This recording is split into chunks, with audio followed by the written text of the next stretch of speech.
The National Broadcasting Company, in conjunction with the Fund for Adult Education, presents Democracy in America by Alexis de Tocqueville.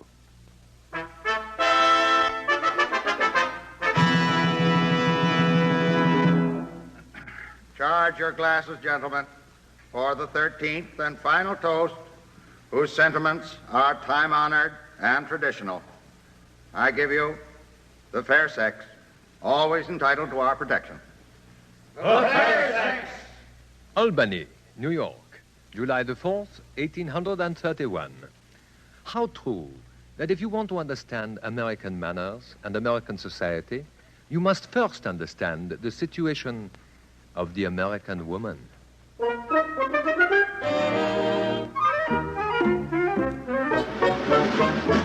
Any woman is a lady. A study in American manners. Item 5 in the series Democracy in America, prepared by the Division of General Education of New York University, under the direction of George Probst, American historian. A series designed to bring to life the America of 1831, as recorded by Alexis de Tocqueville, and so to illuminate the image of democracy itself. A study in American manners. Any woman is a lady.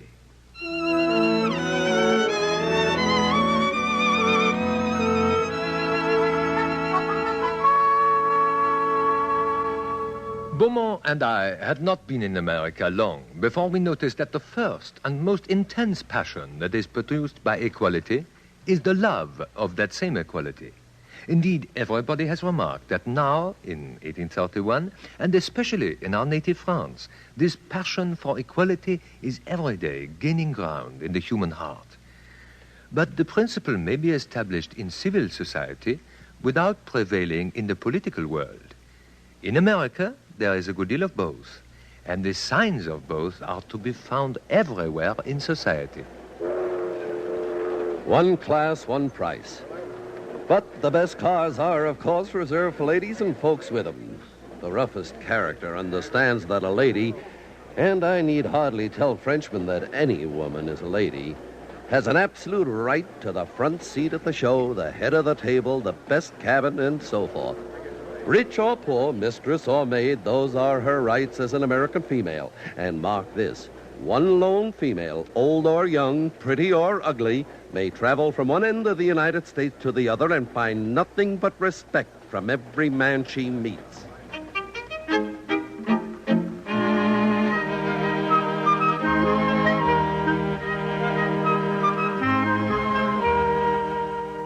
Well, it's true.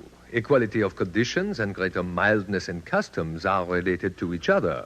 So I certainly can't admit that there is nothing commendable in the manners of a democratic people. In a democratic age, men rarely sacrifice themselves for one another. But they do display general compassion for the human race. Only because of equality, Tocqueville. The same man who's full of humanity towards his fellow creatures when they're his equals becomes insensible to afflictions as soon as that equality ceases. Ah, but wait, Beaumont. There are servants in American society, and they are well treated. How do you explain that? They aren't even called servants. What do they call them? The help. They don't call them servants because they don't think of them as servants. Not as we think of servants in France. In a democracy, at any moment, a servant may become a master. The servant is therefore not a different man from the master.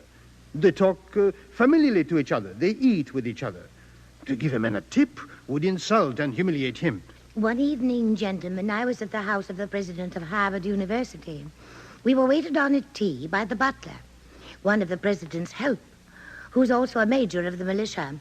Now, on cavalry days, when guests are invited to dine with the regiment, the major dresses in his regimentals, takes the head of the table, and has the president of the Harvard at his right hand.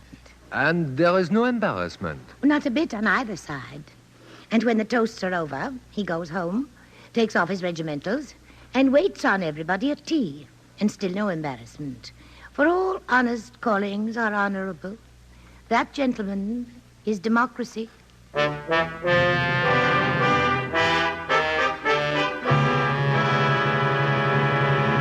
That indeed is democracy, which does not attach men deeply to one another, but places their habitual relations on a much easier footing. Men But what about women? We are in America, Beaumont. Ladies. Oh, I beg your pardon, ladies. Well, what about them? Really, Beaumont, to judge from your intent observation, I should have thought you were the authority on American ladies. And I won't have a word said against them? They are paragons of virtue. It really is remarkable.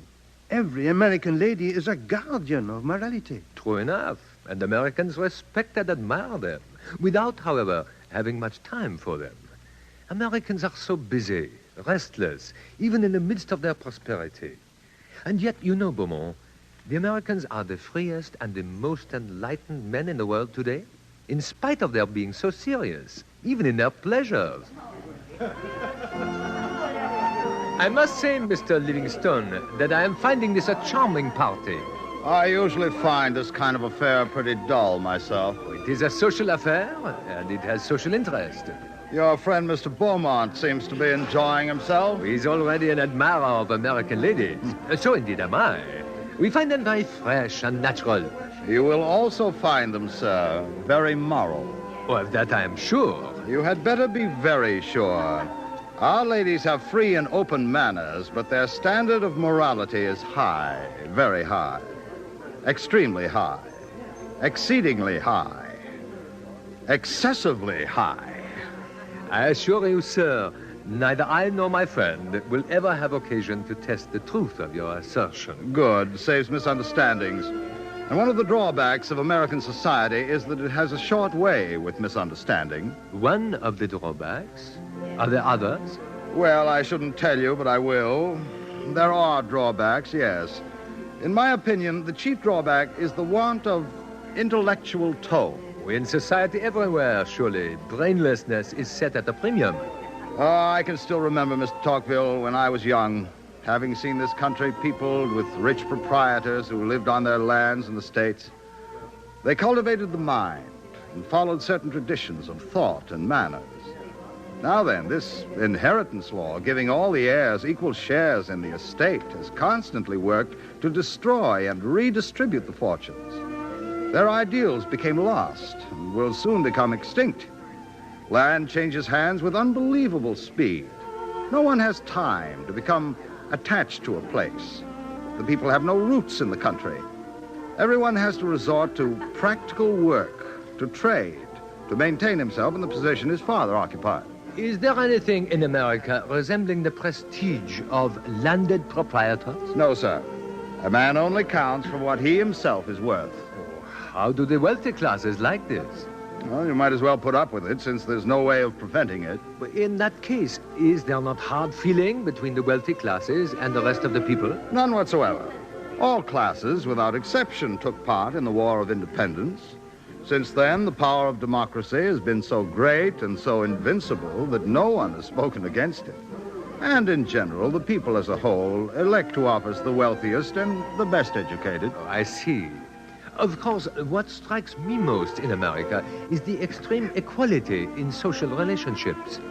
The rich man and the laborer shake hands publicly in the street.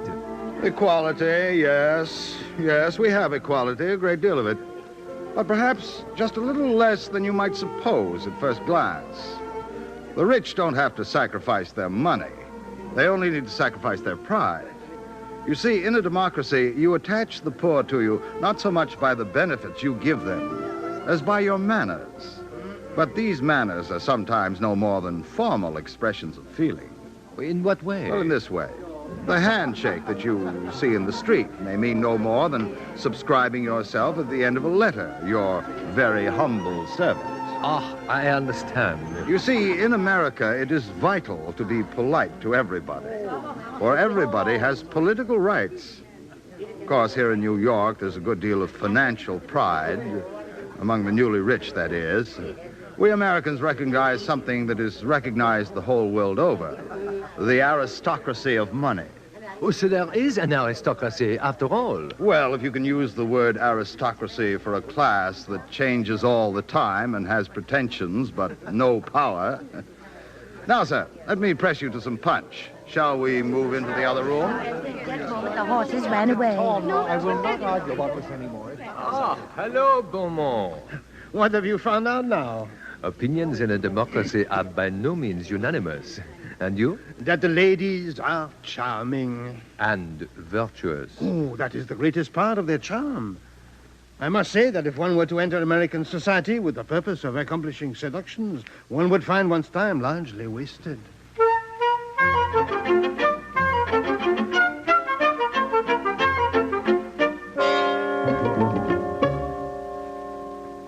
American society, then, has several aspects. Equality, of course. Then, the love of wealth, which makes for monotony in the midst of animation. There are no masters and servants as we know them. And in no country has such constant care been taken as in America to trace two clearly distinct lines of conduct for the two sexes, and to make them keep pace with one another, but in two pathways that are always distinct. This, very sensibly, is the way the Americans understand the equality of the sexes, that each should fulfill its respective task in the best possible way. But the public attitude towards American ladies must sometimes be very irksome. Yes, sir, you can certainly say that. I put in 10 or 12 hours a day in the counting house, and then I find when I go into society that I have to handle the ladies as if they were poor, helpless, pitiable creatures. The ladies must be waited upon. The ladies must be helped. The ladies must be put into the carriage. The ladies must be taken out of the carriage. The ladies... Do you regret these little attentions, sir? Regret them? No, I can't say that. But I'd like to have a little more choice about who I bestow them on. You hardly ever get a chance of making yourself agreeable to a particular individual, you know. You just have to worship the lot, wholesale. But as you describe it, the adoration consists of a sort of polytheism in which no particular goddess has a temple dedicated to herself alone. Yeah, I don't know about that, sir, but I'll tell you this. When an American gentleman meets a lady, he looks upon her as the representative of her sex. And it is to her sex, not to her own peculiar, amiable qualities, that she is indebted for his attention.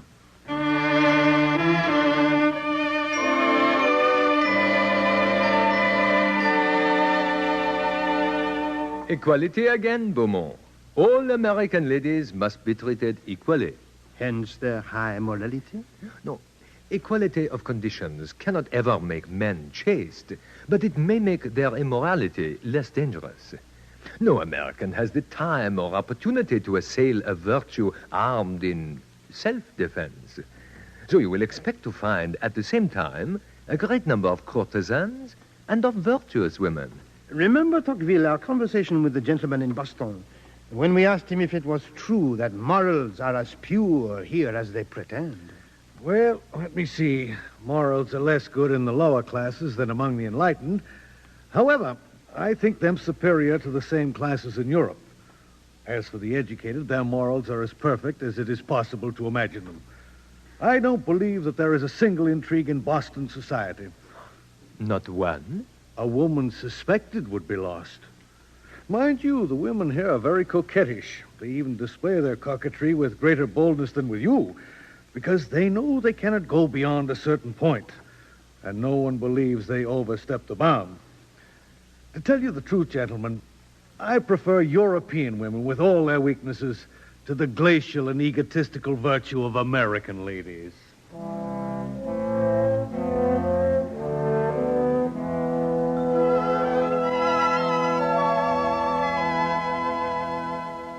How do these young women learn to be so virtuous? What is their education like?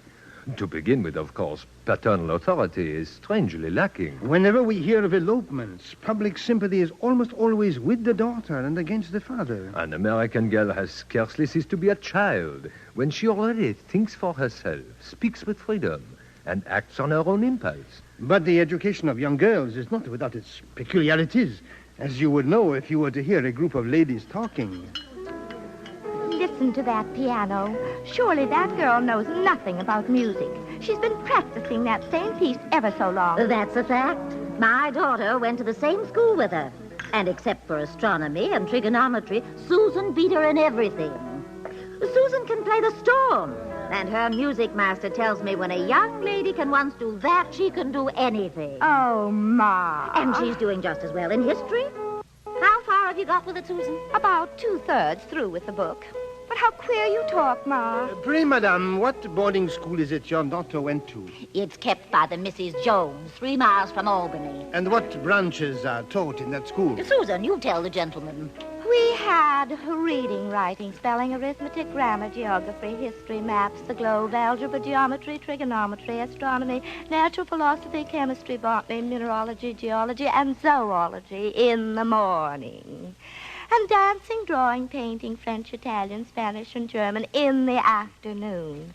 Greek and the higher branches of mathematics were only studied by the tall girls. How many masters were there for teaching all that? Oh, the 2 Mrs. Jones teach everything. They wouldn't allow a gentleman to enter the house. I know this to be a fact, and that's the reason their school is so popular. It is principally on the score of morality I sent Susan there.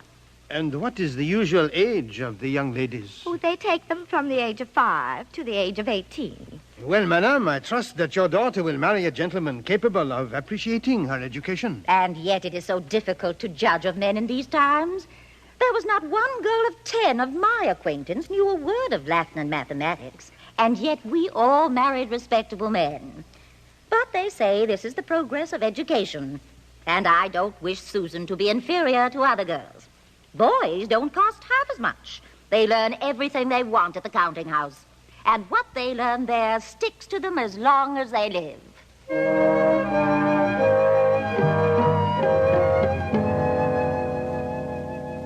American education, even at its best, tends to make cold and virtuous women instead of affectionate wives and agreeable companions to man. Society may be more tranquil and better regulated, but domestic life often has fewer charms. These, however, are secondary evils, which may be braved for the sake of higher interests. A democratic education is indispensable to protect women from the dangers with which democratic institutions and manners surround them. But then, in America, the independence of women is irrecoverably lost in the bonds of matrimony. But surely there are compensations. Increased attentions from their husbands? No. We businessmen have no time for cooing. An American man of business so rarely shows his family a sign of tenderness and affection that there's a nickname for those households where, after an absence, the husband kisses his wife and children. We call them kissing families. Generally, of course, the first objective is trade. Everything else is subordinate. However, we don't have too many disappointments. You mean unhappy marriages? That's right. You see, suppose one of our young men marries a woman whose tastes and character are essentially different from his own. Well, in our way of life, he may never know it. The points of contact are so few, the sphere of action of each party so well defined by custom and law, and the occupation of the man outside the house so constant, that he may become the father of a large family and die without finding out his mistake.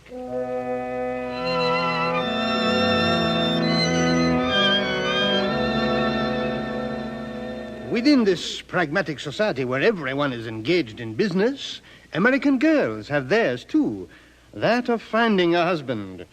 To every girl over 16, marriage is the great interest in life. In France, she desires it.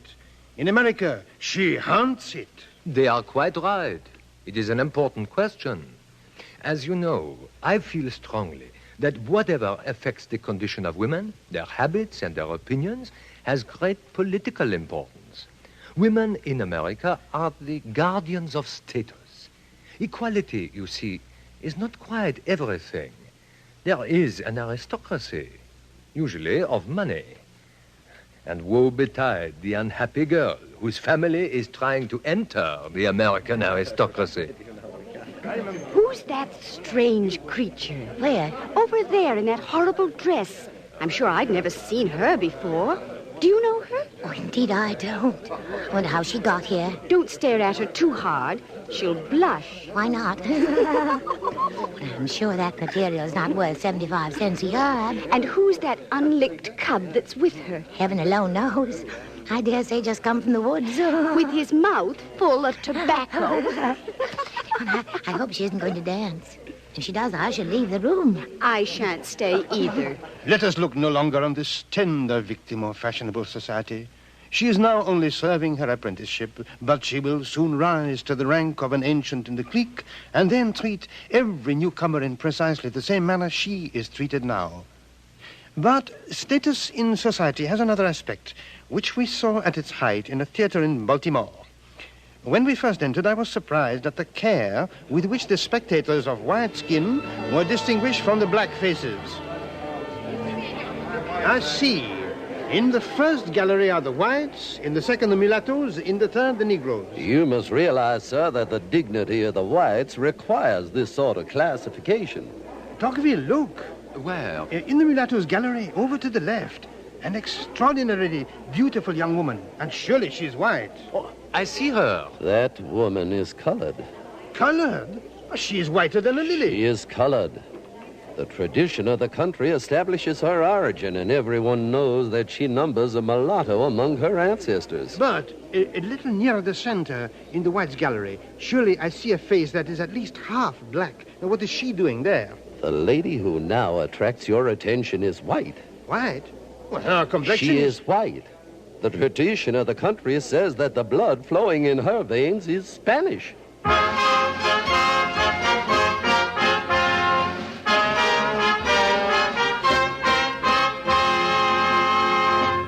Social status is important, even in the land of equality.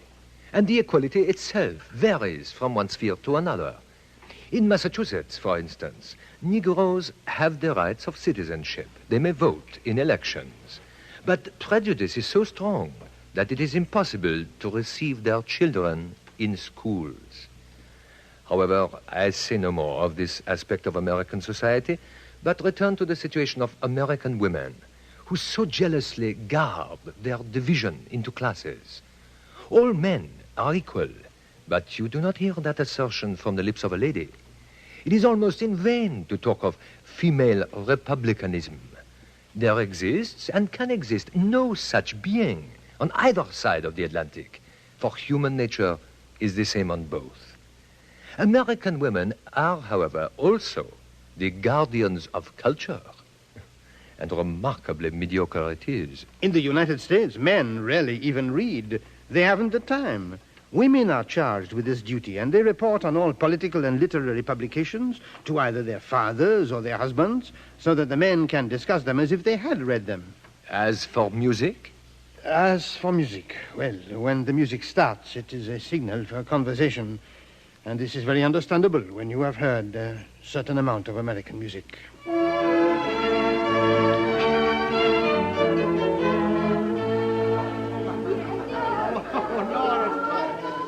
Whew. Listen to that. Well, you know, she does her best.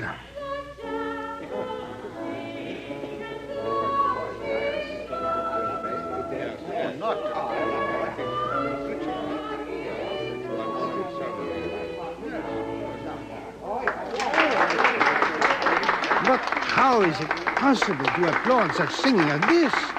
There is neither simplicity, nor taste, neither feeling or execution in the performance, and yet the storm of applause is not abated. For the Lord's sake, don't say that loud enough for other people to hear you. It would deprive you, Mr. Beaumont, of many an innocent pleasure you would perhaps otherwise enjoy during your stay in the city. Our elite never forgive a difference of opinion to one of their own clique. How much more, then, must a foreigner be on his guard? You'll forgive me. In society, this is a free country, sir. Every man may do or think what he pleases, only he must not let other people know it. You might just as well attack one of our fashionable preachers. Tocqueville got into no such difficulties. The singer, a lady about 45, Springs, is passionately fond of music, an unhappy passion if ever there was one. She howled for 2 hours as if possessed by devils. And what was Tocqueville doing hearing all this? Seated near the piano with a smiling face, he was approving, applauding each tirade. I was merely being polite. And then you sat down and wrote back to our friends that America was an El Dorado for husbands. So it is. American wives live their whole lives bounded by domesticity. Besides, I had advice. Mr. Tocqueville, if you heard an oratorio performed by our Handel and Haydn Society, you would perhaps change your mind. That society is almost entirely composed of working men who cultivate music from taste. What a singular society in which the laboring classes cultivate the arts from taste and in which the rich people listen to it from obligation. Oh, excuse me, sir. I've smiled long enough at this.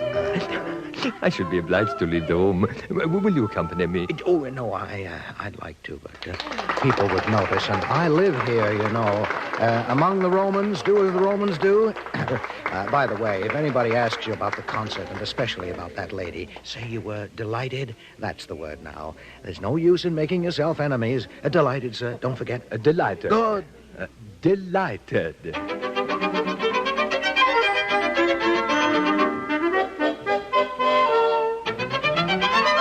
That was my advice, and very sensible, too. And what did you really think, Tocqueville? I was delighted.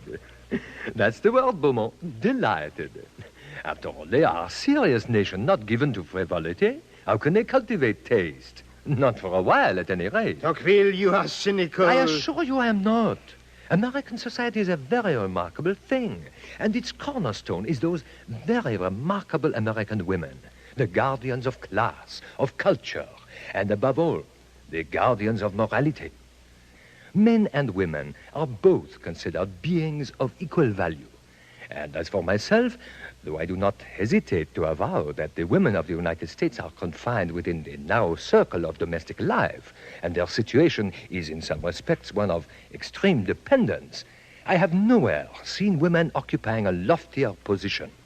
And if I were asked, finally, to what the singular prosperity and growing strength of the Americans ought mainly to be attributed, I should reply to the superiority of their women.